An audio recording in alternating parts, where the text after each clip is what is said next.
Campus et Lille. Les infos. Bonjour à tous et bienvenue dans cette nouvelle heure de direct. Merci de nous rejoindre. Alors on le rappelle, le direct ça continue sur la page Facebook et sur la chaîne YouTube du Media Lab. Et tout de suite, pour commencer, donc je suis avec Justine et on va commencer tout de suite par le Flash Info. Donc, à l'international, la Syrie demande une réunion d'urgence du Conseil de sécurité. Hier, mardi 26 mars, une réunion mensuelle était consacrée au conflit israélo-palestinien. À cette occasion, la Syrie ainsi que plusieurs membres du Conseil de sécurité de l'ONU ont manifesté une exaspération concernant le plateau du Golan en Syrie. En effet, lundi dernier, le président américain Donald Trump a reconnu la souveraineté d'Israël sur le plateau du Golan en dépit des résolutions de l'ONU qui attribuaient à cette zone un statut de territoire occupé par l'État hébreu. Nouvel épisode aux États-Unis dans l'affaire des Boeing 737 MAX. Un des appareils de la compagnie américaine Southwest a rencontré un problème de moteur, l'obligeant à atterrir d'urgence à Orlando, en Floride. L'agence fédérale a interdit de vol le 13 mars dernier les Boeing 737 MAX à la suite de 2 accidents mortels en quelques mois. Elle autorise cependant le convoyage d'appareils d'un aéroport à l'autre pour y être entreposés. Une enquête a été ouverte hier sur ce nouvel incident. En France maintenant, du nouveau sur la réforme controversée de la fonction publique. Le gouvernement français présente ce matin au Conseil des ministres son projet très critiqué par les syndicats. Cette réforme s'inscrit dans l'objectif de suppression de 120 000 postes de fonctionnaires d'ici la fin du quinquennat. En signe de protestation, les syndicats appellent à des rassemblements partout en France ce mercredi. Une journée de grève devrait être aussi prévue pour le 9 mai. Les Français ont une consommation trop élevée d'alcool. C'est le récent bilan dressé par le gouvernement. Édouard Philippe réunissait lundi dernier un comité interministériel sur la santé. Des mesures de prévention ont été présentées. Le programme gouvernemental souligne la persistance d'inégalités sociales fortes, dues notamment aux maladies liées à la surconsommation d'alcool ou de nourriture. À Lille, les sans-domicile hébergés au Grand Séminaire vont-ils retrouver la rue ? Avec la fin de la trêve hivernale, l'hébergement d'urgence mis à disposition par le diocèse doit fermer ses portes. Le diocèse de Lille avait mis à disposition de la préfecture un étage complet du Grand Séminaire. Sous financement public, l'association Coalia était mandatée par le préfet délégué à l'égalité des chances pour s'occuper des personnes hébergées sur place. Une douzaine de familles sont concernées, soit une cinquantaine de personnes. À ce jour, seulement 3 familles se sont vues proposer une solution d'hébergement pour éviter de retourner à la rue. Et alors, à la fin de ce flash, on continue avec Justine. Bonjour Justine. Bonjour Charlotte.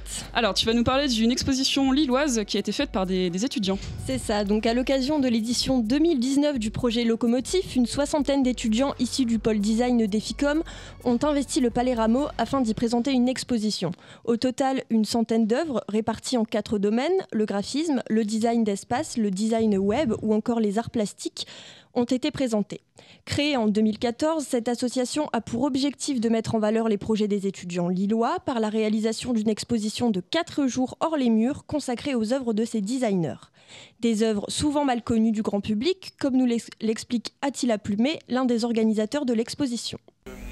L'architecture d'intérieur et le design d'espace plus globalement, finalement, c'est une matière qui n'est peut-être pas assez connue. C'est vrai que quand on pense à architecture d'intérieur, les gens pensent à la décoration, ce qui finalement n'est qu'une infime partie en fait de notre formation. C'est-à-dire qu'on a de l'architecture, de la scénographie, de la muséographie, du paysage, donc ça englobe quelque chose de beaucoup plus vaste. Donc finalement, c'est vrai que c'est une très bonne chose d'être mis en avant comme ça. Surtout que finalement, c'est une matière qui se développe de plus en plus et qui est de plus en plus demandée. Côté visiteur, l'événement semble avoir plu. Et ça interpelle, c'est super intéressant, puis on se rend compte du travail qu'il y a derrière au quotidien. Une exposition qui avait rassemblé plus de 1000 visiteurs l'année passée, donc on n'a pas encore les chiffres pour cette année, mais c'était plutôt bien parti. Il y avait du monde, ouais. C'est ça. Et tout de suite, donc direction les coulisses avec Océane et Justine. Alors il est 11h05 et c'est la 2e heure de la journée transmédia. Nous sommes en compagnie de Thibaut et Nina qui viennent de finir leur première heure. Alors, quels sont vos ressentis après cette première heure ? Alors tout d'abord, moi j'ai adoré cette première heure avec ma collègue Nina et surtout avec une très bonne animatrice Victoire qui se trouve ici. Oh là. C'était très enrichissant. Ouais, c'est très bien passé. Je pense qu'on est tous contents de la première heure. C'était moins stressant que ça ne l'était. Je pense qu'on est tous contents de nous, donc ça commence bien la journée transmédia. Merci beaucoup. Et avez-vous des conseils justement pour notre deuxième heure? Foncez, ayez confiance en vous et foncez. Voilà. Voilà, tout comme Thibaut, ayez confiance en vous, ça peut que bien se passer. Merci. Bonjour à tous, le projet d'aménagement de la friche de Saint-Sauveur se poursuit à Lille. Charlotte Huguer s'est rendue sur place. En octobre 2018, le tribunal administratif de Lille suspendait le projet d'aménagement du quartier Saint-Sauveur. Depuis, le collectif Faites la friche s'est installé sur place pour protester contre la récente reprise des travaux. Cette action pour lutter contre l'urbanisation de la friche crée la polémique. Je n'appellerais pas ça une polémique, j'appellerais ça une mobilisation d'habitants, d'habitantes par rapport à un projet qui a été conçu hors sol, dans des bureaux, par des gens qui connaissent très peu concrètement, physiquement le site. On en a eu la preuve une certaine fois où nous avions convié les élus à nous rejoindre lors de la fête de la musique en juin 2016.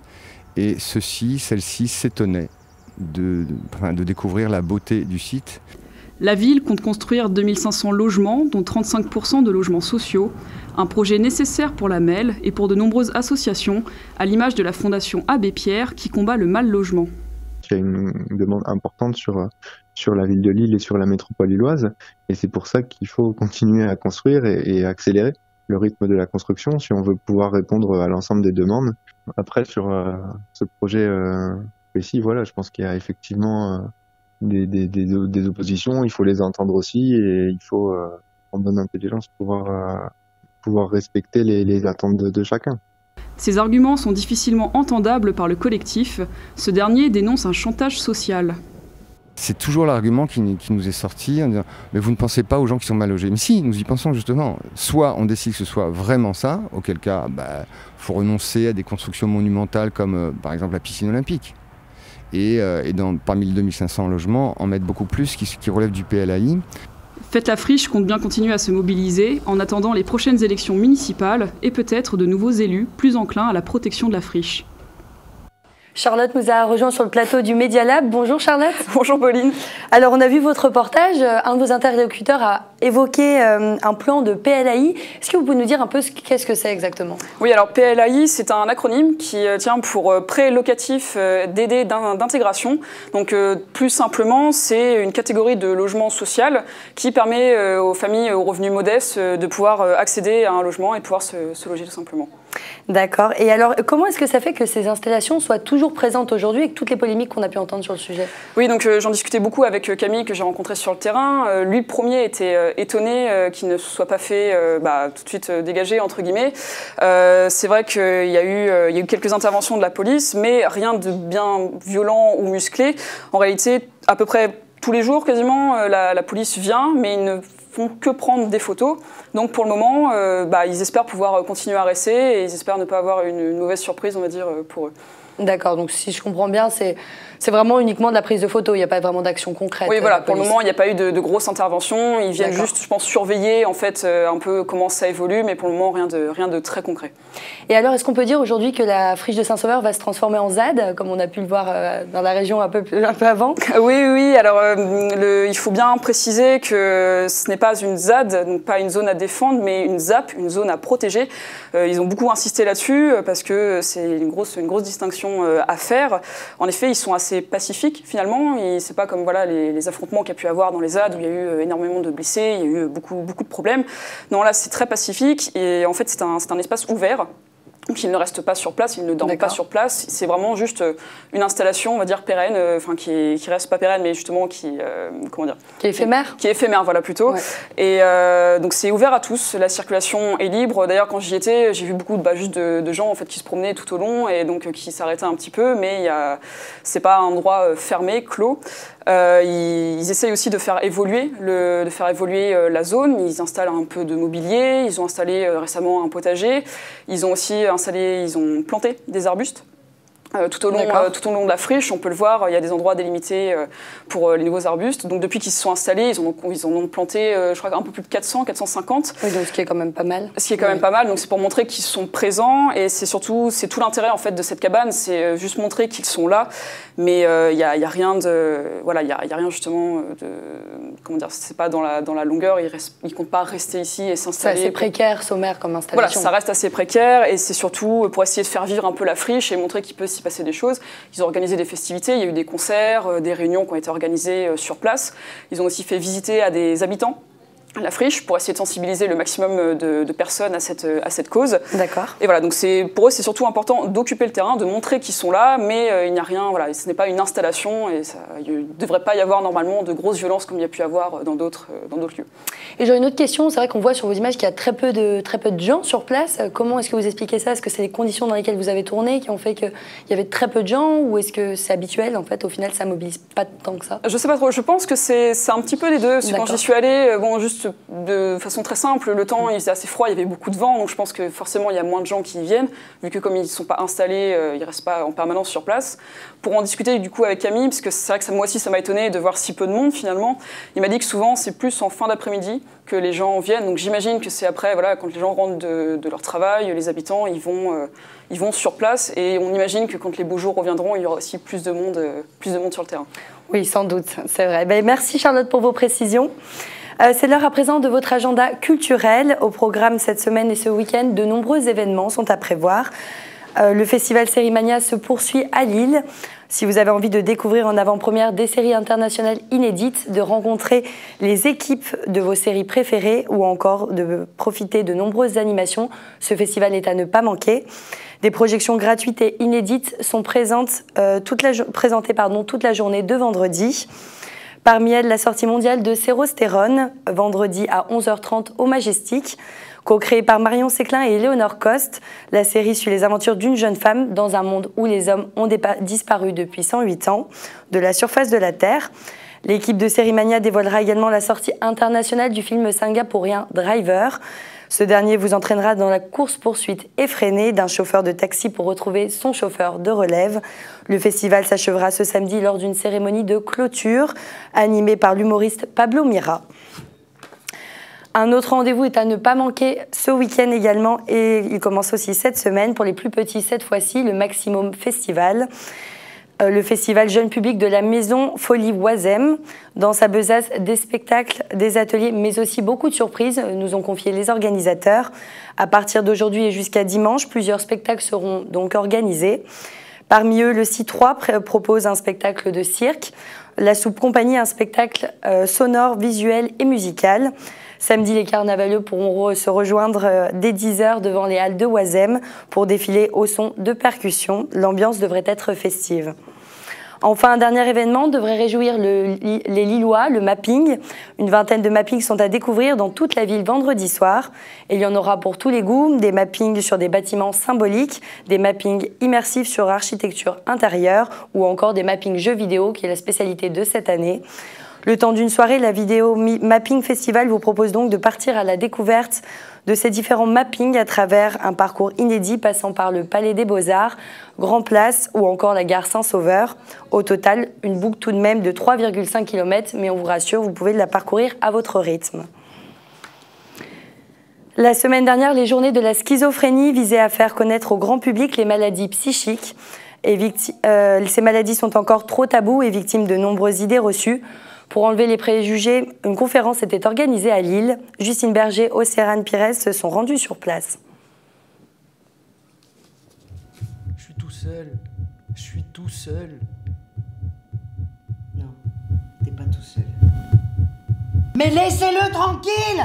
Il a le droit de vivre, ce petit!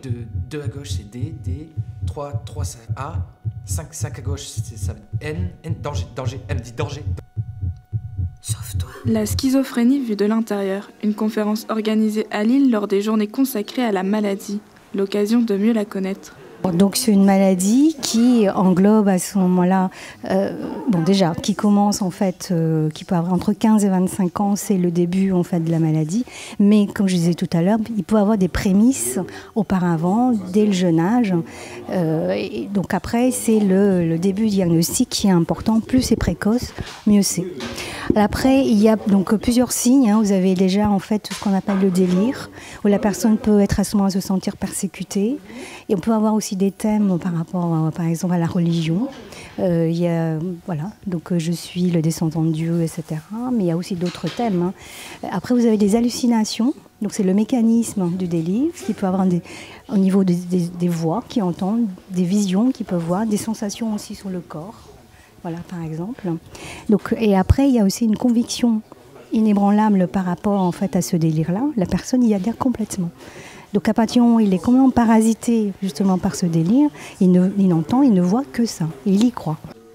Perdre contact avec la réalité et l'expérience qu'a vécu Eric Kieffer. C'est un ami qui m'a permis de découvrir que je n'étais pas en phase avec la réalité. Puis après cette prise de conscience, je suis entré dans le monde de la psychiatrie. Première connexion assez difficile, je ne vous le cacherai pas. Je débarquais d'une école d'ingénieur, il faut le reconnaître, formé pour être un futur manager, avec un bon orgueil et beaucoup de certitude. Et là, me voilà chez les fous. Puis, de jour en jour, j'ai compris enfin que j'étais dans un état similaire à eux. Et je me suis ouvert à eux. Nous avons partagé nos souffrances et pas mal rigolé, il faut le dire. Un regard intérieur sur la schizophrénie qui permet de lutter contre les idées reçues et de mettre en valeur l'importance des liens dans le traitement de la maladie.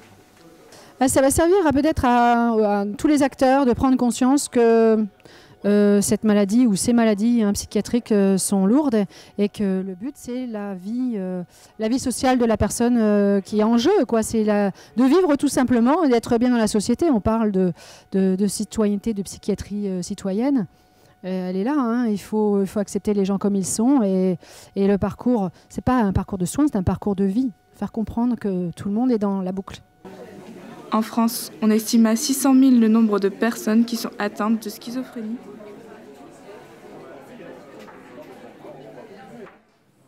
Océane nous a rejoint sur le plateau du Media Lab. Bonjour Océane. Bonjour Pauline. Alors vous évoquez l'Unifam dans votre reportage, notamment à travers les propos d'une bénévole. Est-ce que vous pouvez m'expliquer qu'est-ce que c'est? Oui, on a rencontré Laurence Trouillet, qui est bénévole à l'Unafam. C'est une association, c'est l'Union nationale des familles et amis de personnes ou malades psychiques ou handicapées psychiques. Et en fait, c'est une association qui regroupe 15 000 familles. Il y a 300, elle est présente dans toute la France. Il y a 300 sites d'accueil de proximité dans toute la France. Et le but, c'est de s'entraider dans la famille et de se former aussi aux maladies psychiques. L'association renseigne aussi sur les lieux de soins, apporte son soutien à la création de structures d'accompagnement et fait la promotion de la recherche sur les maladies psychiques. D'accord. Et alors, à l'occasion de ces journées, il y avait d'autres événements prévus dans les Hauts-de-France et notamment à Lille. Est-ce que vous pouvez nous en dire un peu plus? Oui, tout à fait. Il y avait d'autres événements qui ont lieu à Lille, notamment des stands d'information ou de nombreuses animations qui permettaient de comprendre la schizophrénie, notamment du point de vue des malades. Vendredi, par exemple, il était possible de mettre un casque de réalité virtuelle pour se mettre dans la peau d'une personne schizophrène. Le samedi, il y a aussi l'association Dansons comme des fous qui a proposé un échange sur le thème schizophrénie ou entente de voix, qu'est-ce que ça change.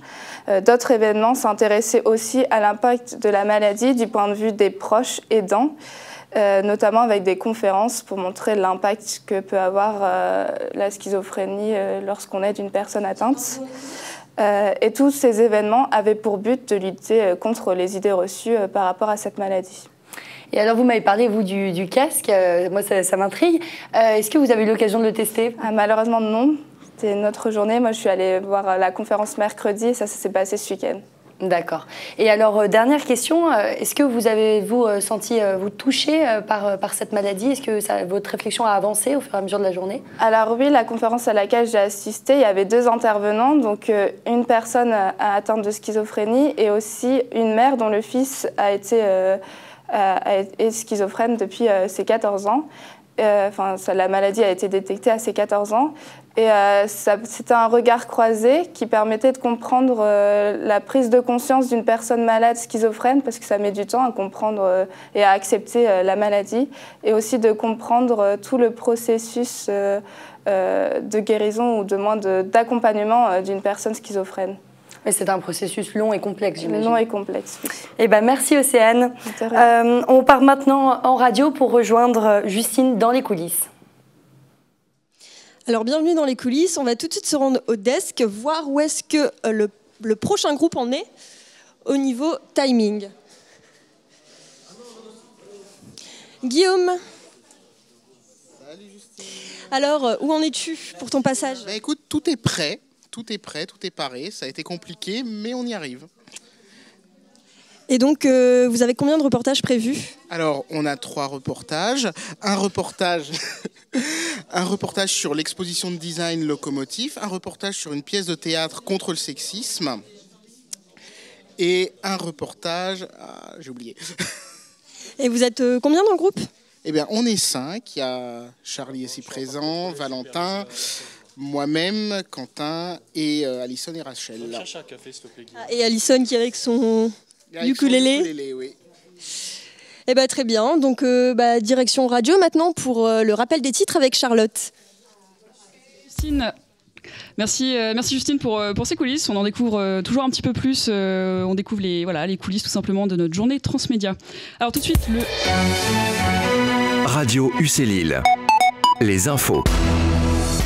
Tout de suite, le rappel des titres. À l'international, la Syrie s'oppose à la reconnaissance du plateau de Golan par le président américain Donald Trump comme appartenant à Israël. Le Conseil de sécurité de l'ONU a été saisi. Un Boeing 737 MAX a dû atterrir en urgence à Orlando. Malgré les interdictions de vol avec passagers suite à 2 accidents mortels, les vols sans passagers étaient toujours autorisés. Une enquête a été ouverte. En France, la réforme controversée de la fonction publique est présentée aujourd'hui en Conseil des ministres. Les syndicats, eux, appellent à la grève. La consommation d'alcool des Français est trop élevée. Le Premier ministre Édouard Philippe a dressé un lourd bilan sur le sujet et a présenté lundi dernier une dizaine de mesures de prévention. Les organismes de santé dénoncent des mesures trop légères. À Lille, une douzaine de familles hébergées par le diocèse pourraient se retrouver à la rue. Hébergées par le Grand Séminaire, la fin du plan Grand Froid pourrait mettre fin à cet hébergement d'urgence. Et alors, tout de suite, donc, Océane nous a rejoint. Océane est avec moi en studio. Bonjour. Bonjour. Et à ses côtés, notre invitée, donc, elle est étudiante à l'École supérieure de musique et de danse de Lille. Et elle a sorti son tout premier recueil de poèmes. Bonjour Madeleine. Et merci. Merci d'être avec nous et merci d'être venue. Donc, Océane, je te laisse la parole.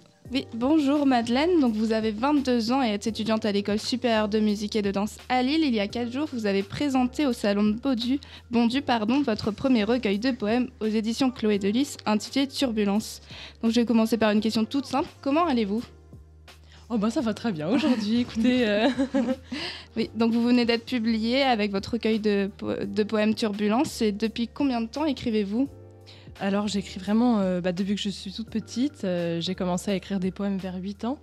Et en fait, dans ce recueil de poésie Turbulence, j'ai mis les poèmes à partir de mes 12 ans jusqu'à l'année dernière, en fait, jusqu'à tout récemment. Donc du coup, c'est sur une large période et du coup, ils sont assez variés parce que forcément, c'est l'adolescence et il se passe beaucoup de choses. D'où le titre Turbulence. D'où le titre Turbulence, exactement. Donc, comment s'est passé les relations avec votre maison d'édition ? Est-ce que c'est vous qui avez envoyé votre manuscrit ? Comment vous êtes devenu auteur publié ?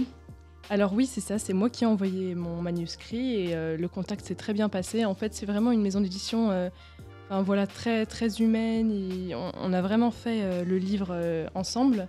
Donc j'aurais présenté la couverture, tout ça. On a pensé à la mise en page.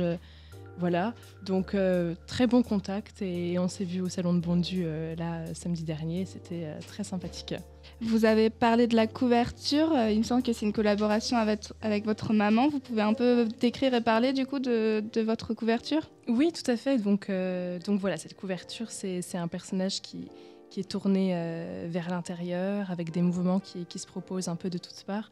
Et c'est ma maman peint très bien, j'adore ce qu'elle fait. Et j'avais vraiment envie qu'elle fasse la couverture de mon premier recueil quand même. Donc vous avez dit que les poèmes réunissaient des poèmes écrits à 8 ans, puis l'an dernier plus récemment. Comment avez-vous organisé l'ordre des poèmes? Ça n'a pas dû être évident. Est-ce que c'était une évidence que Moment bleu et Moment blanc, les deux premiers qui ouvrent le recueil, soit le début? Non, alors en fait, c'est vrai que c'est pas évident de choisir l'ordre.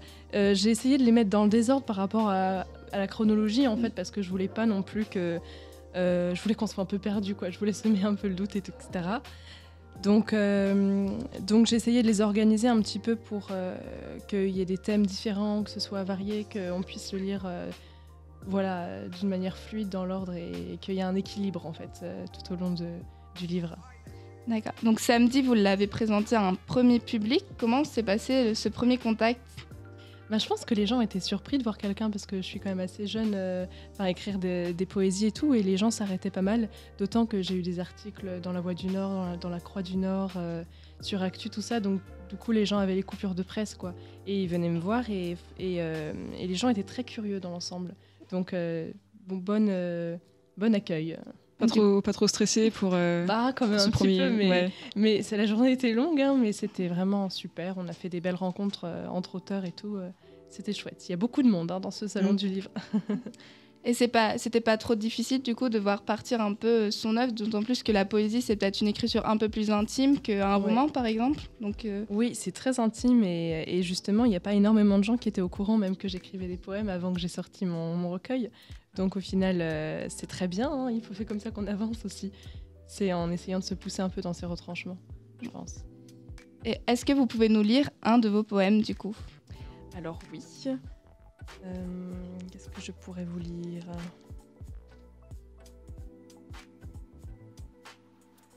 Je vais vous lire Souffle de l'enfance. D'accord. Le long flux de la vie coule sans trêve, les choses passent et je les vois passer. Jamais l'enfance ne m'a paru brève autant qu'aujourd'hui. S'envole et s'échappe la pluie comme les baisers. La rive est dangereuse plus que tout, mais je ne peux rester sur le bateau. La vie roule et roule au long de ma joue, je ne peux rien faire.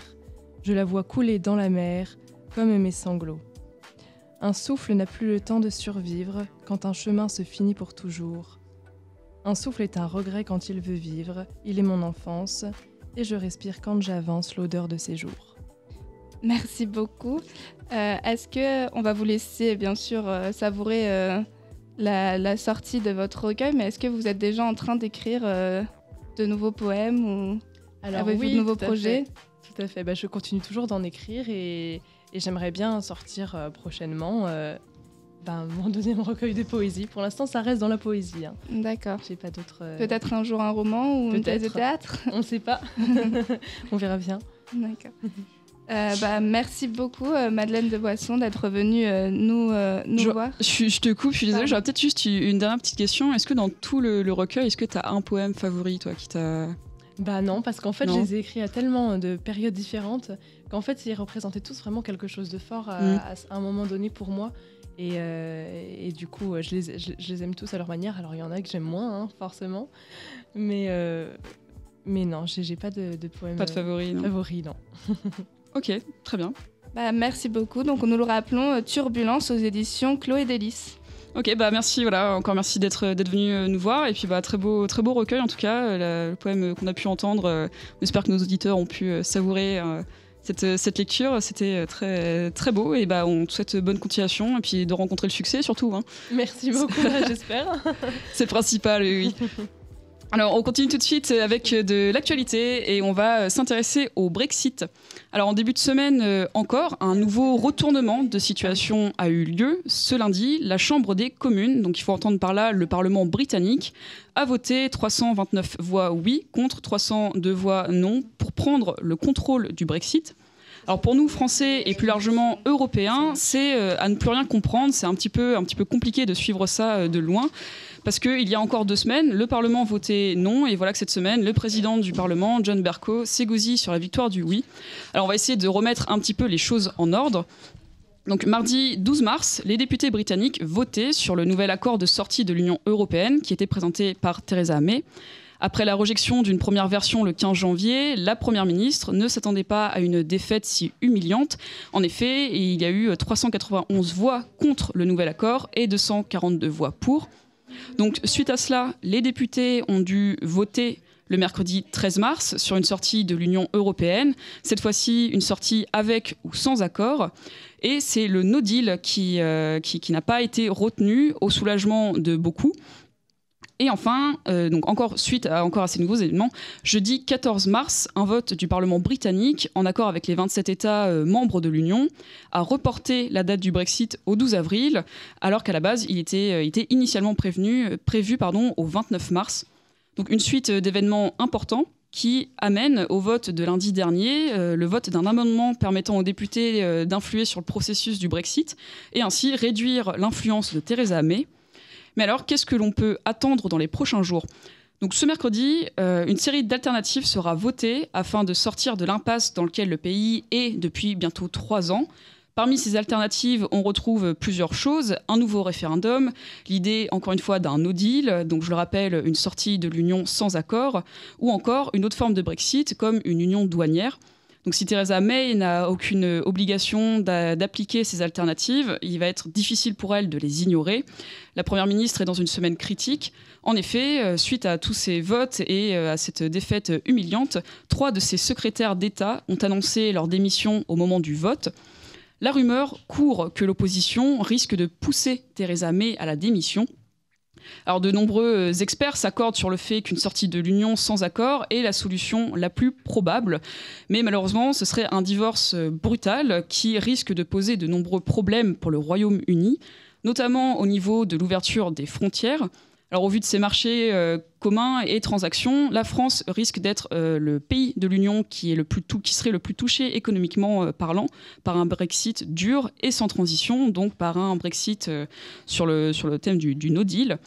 Mais rien n'est encore fait à ce jour. En l'absence d'un accord solide ou d'une solution alternative crédible, la date du Brexit est fixée au 12 avril, dans seulement 16 jours. Donc affaire à suivre, en espérant que la situation s'éclaire, et on peut penser malheureusement que Theresa May risque d'être poussée par l'opposition à démissionner. Donc après ce décryptage, retour à la culture avec Justine qui est avec moi en studio. Bonjour Justine. Bonjour Charlotte. Et donc direction l'Égypte et l'un des plus célèbres des pharaons. Eh oui. Radio UC Today, culture. Aujourd'hui, je vais vous parler d'une exposition à Paris. Elle a débuté le 23 mars. Vous aurez certainement le temps d'y passer car cet été, elle ne finira que le 15 septembre. La Grande Halle de la Villette accueille cette année une exposition consacrée au trésor du pharaon égyptien Toutankhamon. Il est aujourd'hui le plus célèbre des pharaons, pourtant, il a bien failli rester dans l'ombre à jamais, ses successeurs ayant tenté d'en effacer la trace. Alors, à quoi doit-on aujourd'hui cet éclatant succès? La dernière fois qu'une exposition a eu une telle ampleur, elle avait été organisée en 1967, succès de taille avec à l'époque 1,2 million de visiteurs. Elle avait été considérée comme l'exposition du siècle. Mais pourquoi est-il encore si connu? Toutankhamon a bien failli être oublié de tous, car après son règne, ses successeurs décident de supprimer tout ce qui mentionne son existence. Il faut également rappeler la découverte extraordinaire en 1922. Howard Carter réussit alors à retrouver le tombeau de Toutankhamon, un trésor qui avait été jusque-là échappé au pillage. Toutankhamon doit également sa notoriété à l'Égypte qui a misé sur lui ses richesses de son tombeau et pour son rayonnement culturel. Or, depuis 2011, la situation instable et la peur des attentats a fait nettement chuter le tourisme en Égypte. Les recettes de cette exposition devraient servir à financer un futur musée égyptien en construction près des pyramides. Au sein de cette exposition parisienne, 150 pièces sont exposées, dont 50 sortent d'Égypte pour la première fois. Ok, merci Justine, très intéressant cette exposition. Donc voilà, donc si vous voulez en apprendre un peu plus sur cette période de l'histoire égyptienne, n'hésitez pas à vous y rendre.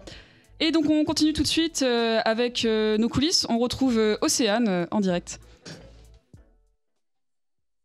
Ça en est une émission de Transmédia et Alison, tu as apporté un petit ukulélé, ce qui m'intrigue un peu. Pourquoi ? Tout simplement parce qu'à un moment donné, pour faire aussi la transition comme maintenant entre la vidéo et la radio, on va jouer un petit morceau du ukulélé. Donc teasing de fou, dans 1 heure, il y a du ukulélé qui vous attend.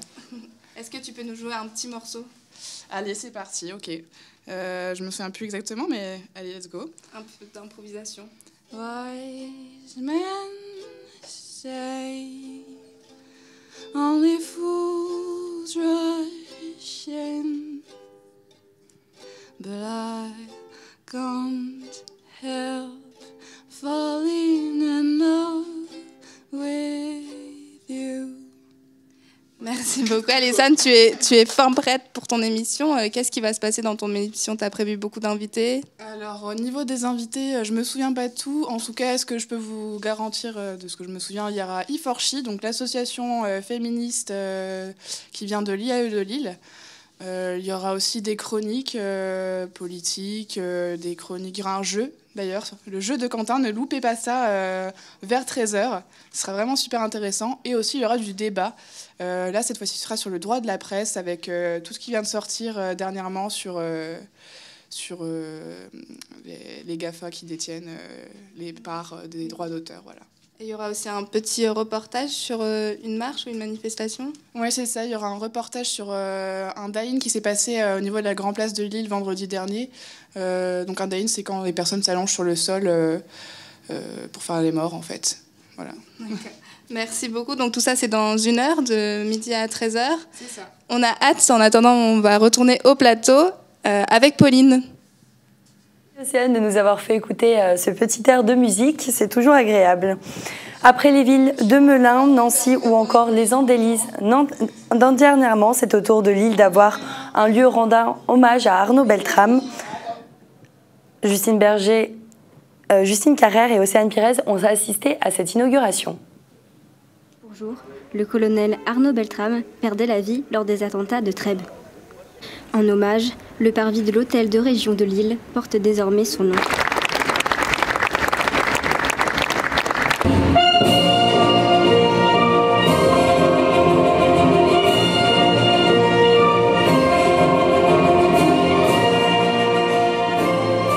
Le colonel Beltrame qui est, si vous voulez, un porte-étendard de tous les gendarmes à ce niveau-là, dans son action pour la République et pour la démocratie face à tous les dangers qui peuvent la menacer. C'est une occasion de rendre hommage à tous les policiers, les gendarmes, les forces de l'ordre qui risquent leur vie ou qui donnent leur vie tous les jours.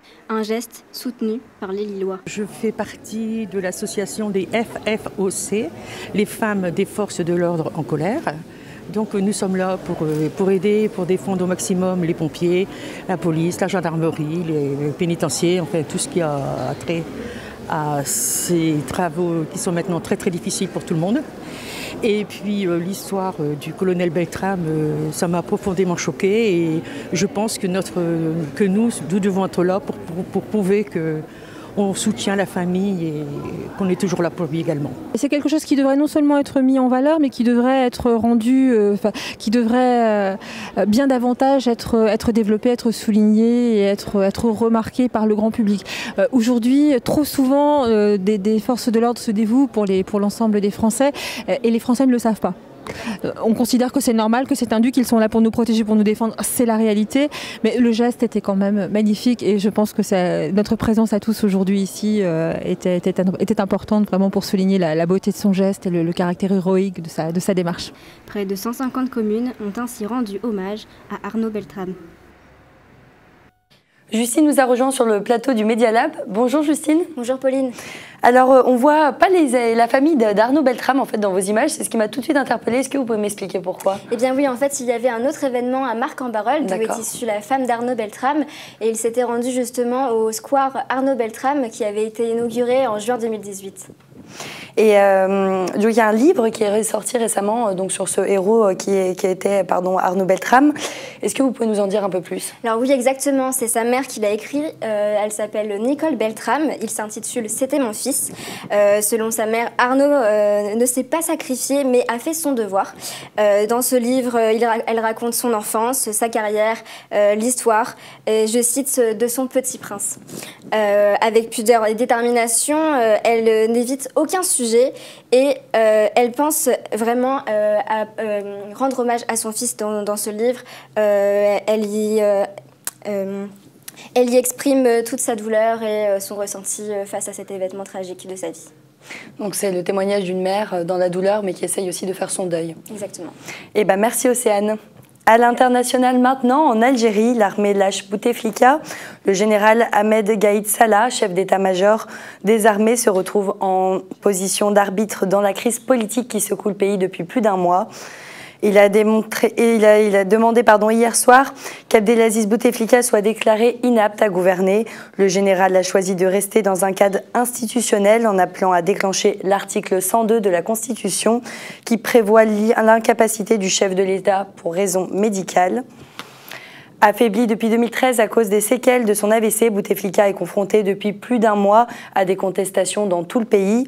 Si le Conseil constitutionnel le suit à majorité de 2/3, une nouvelle page s'ouvrira avec un président par intérim et l'organisation d'un nouveau scrutin. Un calendrier court où Bouteflika proposait une transition d'au minimum 1 an. En France maintenant, Nathalie Loiseau doit annoncer sa démission aujourd'hui à l'issue du Conseil des ministres. La ministre des Affaires européennes a été investie ce mardi en tête de la liste européenne de La République En Marche, avec l'écologiste Pascal Canfin en 2e position. À noter que parmi les 30 premiers candidats de la liste, 7 viennent des rangs du MoDem, le parti de François Bayrou, allié d'Emmanuel Macron. Les sondages accordent actuellement 23% d'intention de vote à la liste LRM-MoDem. Et on termine avec un incendie criminel dans le Nord. Dans la nuit de mardi à mercredi, 2 véhicules ont été détruits et incendiés et 2 autres dégradés alors qu'ils étaient garés sur le parking du magasin Aldi à Armentières, selon la police, apprend-on dans les colonnes de Lille Actu. Une fois le feu maîtrisé, les agents ont découvert une bouteille en plastique qui sentait l'hydrocarbure, ce qui pouvait donc être à l'origine de l'incendie. L'enquête doit se poursuivre. Victoire nous a rejoint en plateau, sur le plateau du Media Lab, pardon. Bonjour Victoire. Rebonjour. Alors, comment s'est passée cette première heure et notamment à la présentation, puisque vous étiez à ma place il y a peu de temps? Eh oui, globalement, ça s'est très très bien passé. On n'a pas eu de gros soucis. En tout cas, on a réussi plus ou moins à se coordonner, je crois, ensemble. On avait bien briefé quand même, tous les 6, on s'était bien briefé avant, on avait bien expliqué comment tout se passait, etc. Le plus compliqué, c'est souvent de passer de la radio à la télévision, faut bien se coordonner. Il n'y a pas eu de gros couacs, je crois, en tout cas. C'est pas ce que j'ai l'impression que tout s'est plutôt bien passé pour vous. En tout cas, tous les 6, on est très contents et moi, je suis très contente des M1, vu que nous, on l'avait déjà fait, c'était l'occasion de réitérer l'expérience. Et vous vous connaissiez un petit peu avec le groupe avant de commencer ce travail ou pas du tout? Alors on se croise quand même assez régulièrement entre Master 1 et Master 2, surtout à la fin de l'année parce que le rythme s'intensifie un petit peu. On se connaissait un petit peu. Moi j'ai déjà travaillé avec Thibaut lors des journées portes ouvertes notamment. J'ai déjà travaillé avec d'autres Master 1 pour le salon de l'étudiant, etc. Après ils avaient l'air en tout cas lors de notre première réunion tous motivés et ils apprécient tous la radio ou la télé, donc ça facilite aussi les choses d'avoir des personnes motivées. Et puis avec Clara on avait été assez clair dès le début, donc on s'est tous très bien organisé, vous deux, dispatcher un peu le travail pour tout le reste de l'équipe. Comment ça s'est passé? Oui, c'est ça. En fait, déjà toutes les deux, avec Clara en amont, on s'était dit il faut diviser en 2 plus ou moins l'heure, donc c'est-à-dire une qui s'occupe de la télé, une qui s'occupe de la radio, ce qu'on a fait. On a décidé de nous-mêmes de prendre les choses en main parce que, encore une fois, je l'ai déjà dit, on l'a déjà fait l'année dernière et on était dans ces rôles-là aussi, donc on a déjà eu l'expérience une première fois. Et ensuite, on leur a expliqué aux 4 Master 1 comment ça se passait d'abord, etc.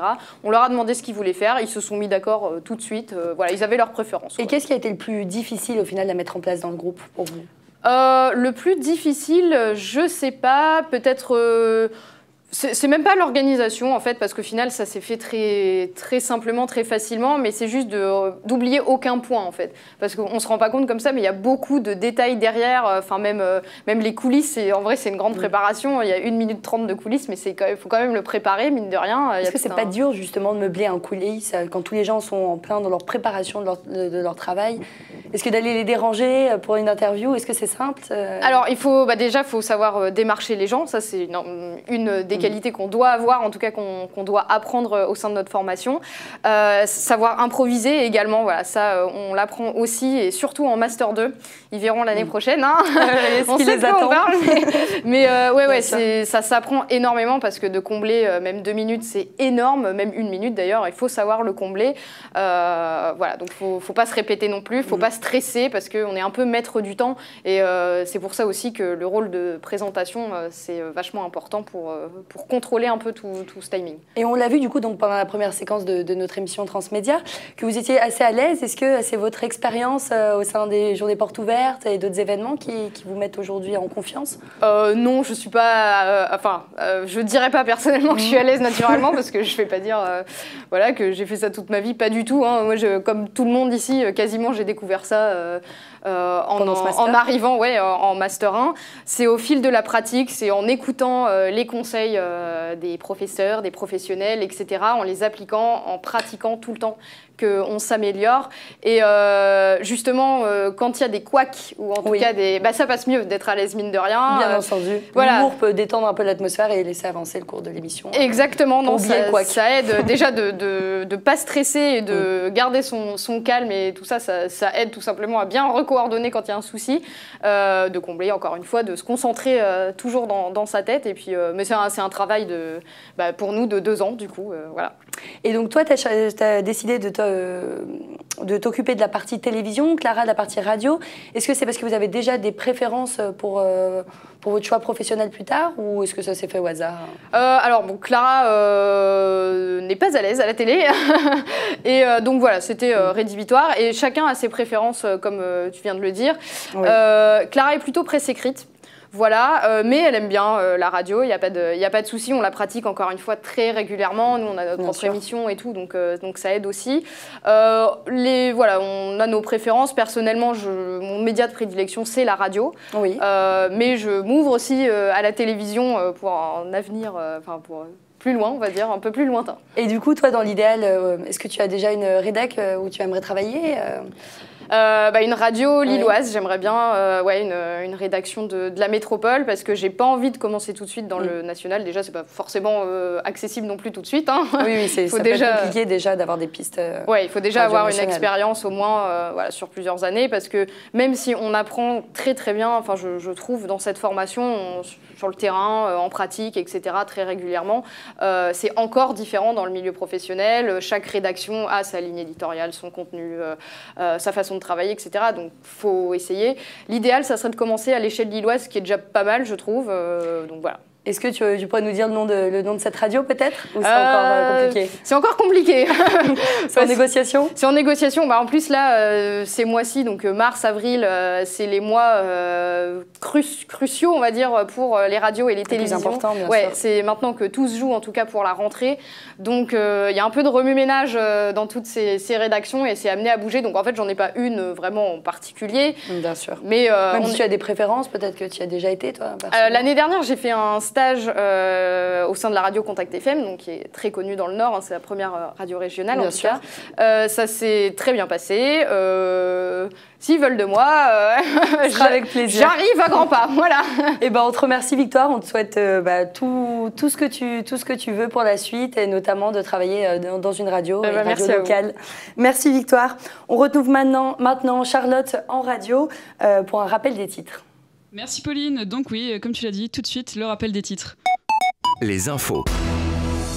À la une de l'actualité, à l'international, la Syrie s'oppose à la reconnaissance du plateau du Golan par le président américain Donald Trump comme appartenant à Israël.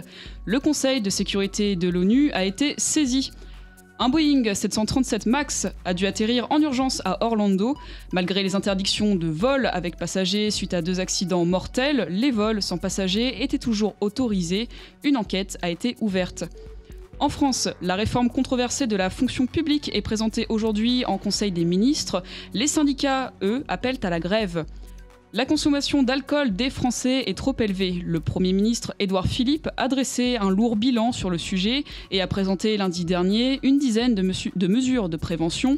Les organismes de santé dénoncent des mesures trop légères. À Lille, une douzaine de familles hébergées par le diocèse pourraient se retrouver à la rue. Hébergées par le grand séminaire, la fin du plan Grand Froid pourrait mettre fin à cet hébergement d'urgence. Et tout de suite, on va passer avec Justine à une info culture. Radio UC Lille. Today, culture. Alors l'artiste avant-gardiste Alberto Giacometti est mis à l'honneur au musée d'art moderne de Villeneuve-d'Ascq, réunissant 150 œuvres. Cette exposition rétrospective Une aventure moderne met en lumière l'un des artistes phares du XXe siècle. Très attendu des visiteurs, l'artiste surtout connu pour ses sculptures longilines a partagé sa carrière entre la sculpture, la peinture et le dessin, et ce, sans jamais s'enfermer dans un style. Giacometti, c'est un artiste universel. Il a créé des formes qui nous parlent et qui parlent à tous. Et il l'a voulu. C'est vraiment quelqu'un qui a voulu trouver un langage qui soit à la fois en référence au passé, mais aussi au présent. C'est un moderne et un contemporain, on peut le dire. Et on voit aujourd'hui que sa volonté de trouver un langage approprié, universel, qui ne soit pas lié à des courants de mode. Il n'a jamais voulu être dans un mouvement, justement. 9 salles sont ainsi dédiées à Giacometti, l'occasion de dévoiler différents courants abordés par l'artiste au cours de sa carrière, ses premières influences cubistes, sa place centrale dans le surréalisme, puis son retour vers la figuration. Parallèlement aux œuvres réalisées par l'artiste lui-même, le musée propose une large palette de photographies présentant Giacometti dans son atelier. Des grands noms de la photo comme Brassé, Man Ray, Doisneau ou encore Cartier-Bresson sont s'y succédés afin de saisir l'acte de création. Une véritable immersion dans l'univers de l'artiste permettant d'éclairer les quelques 150 œuvres exposées.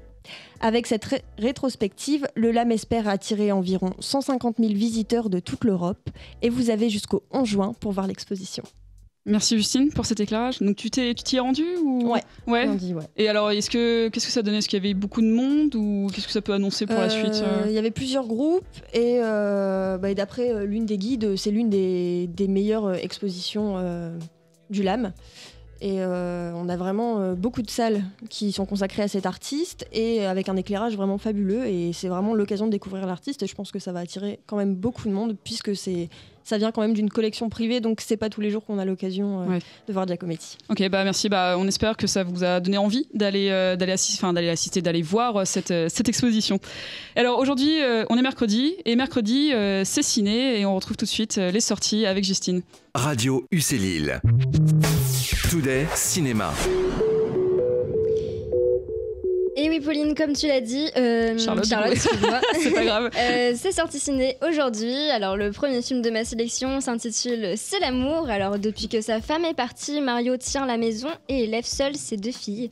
Frida, 14 ans, lui reproche le départ de sa mère.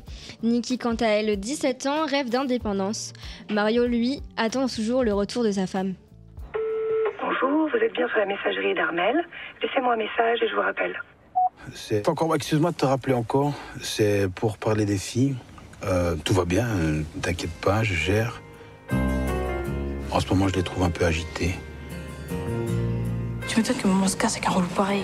T'es malade ou quoi? On peut éviter le show public pour une fois ou pas? Quoi? Genre on est la famille parfaite. Arrête de parler fort, s'il te plaît. Pourquoi tu mets ça? Parce qu'il y a l'odeur de maman dessus. Faut pas que tu t'inquiètes. Vous y retrouverez Bully Lanners et Justine Lacroix. Le second film de ma sélection, Let's Dance, Joseph, danseur passionné de hip-hop, refuse d'entrer dans l'entreprise de son père pour tenter sa chance à Paris. Avec sa copine Emma et son meilleur ami Karim, il intègre le crew parisien Yuri, un célèbre breaker, pour tenter de gagner un concours international de hip-hop. Mais le jour des sélections, rien ne se passe comme prévu. Joseph est trahi par Emma et Yuri. Recueilli par un ami Rémi, un ancien danseur étoile devenu professeur, Joseph découvre le milieu de la danse classique et rencontre la brillante Chloé, en pleine préparation du concours d'entrée au New York City Ballet. À travers cette rencontre, orchestrant l'alliance inattendue entre le hip-hop et la danse classique, Joseph va apprendre à se sentir légitime en tant que danseur et leader et ainsi devenir artiste. C'est l'histoire d'un type qui adore la danse depuis qu'il est tout petit. Son truc à lui, c'est le hip-hop. Sa mère, elle, c'était la danse classique. Pour lui, c'est un artiste raté. Il a terriblement peur de lui ressembler. Sauf qu'il se trompe. Je vais voir ce que tu sais faire.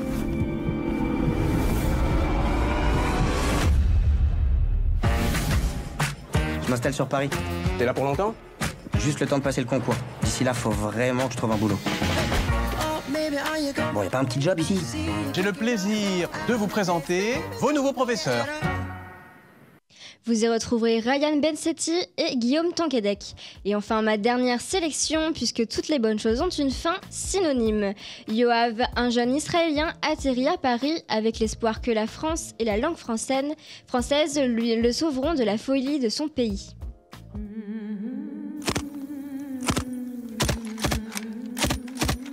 Is it shoe? Is it shoe? Je ne veux pas travailler.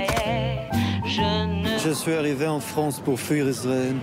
Fuir cet état méchant, abominable Dieu, lamentable, répugnant, détestable, abruti, étriqué, bas d'esprit, bas de cœur.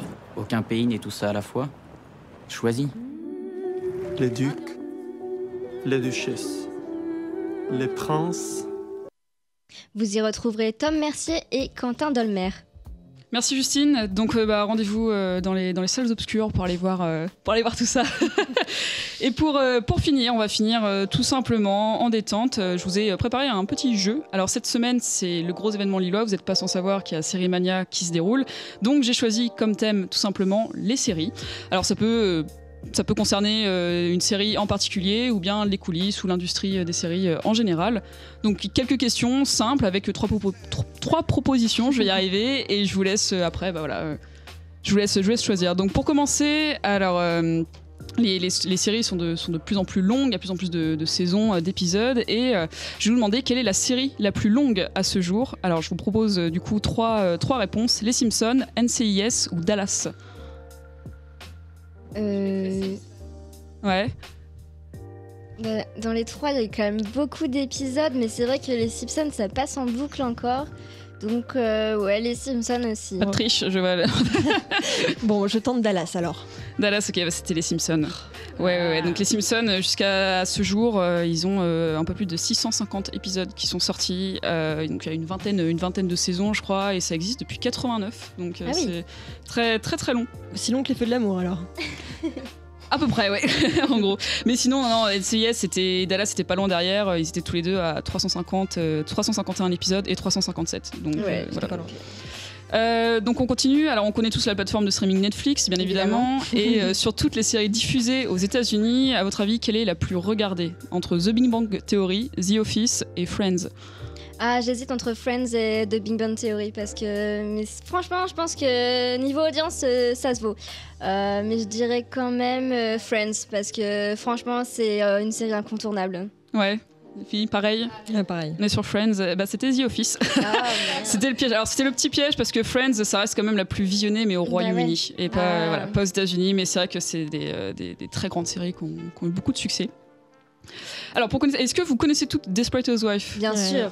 Voilà, parfait. Bien sûr. Alors, donc on connaît tous du coup la ville de Fairview et plus précisément le quartier de Wisteria Lane où les héroïnes évoluent. Alors, le quartier a connu beaucoup de catastrophes, mais parmi ces trois-là, laquelle n'est jamais arrivée entre une tornade, un tsunami ou un crash d'avion?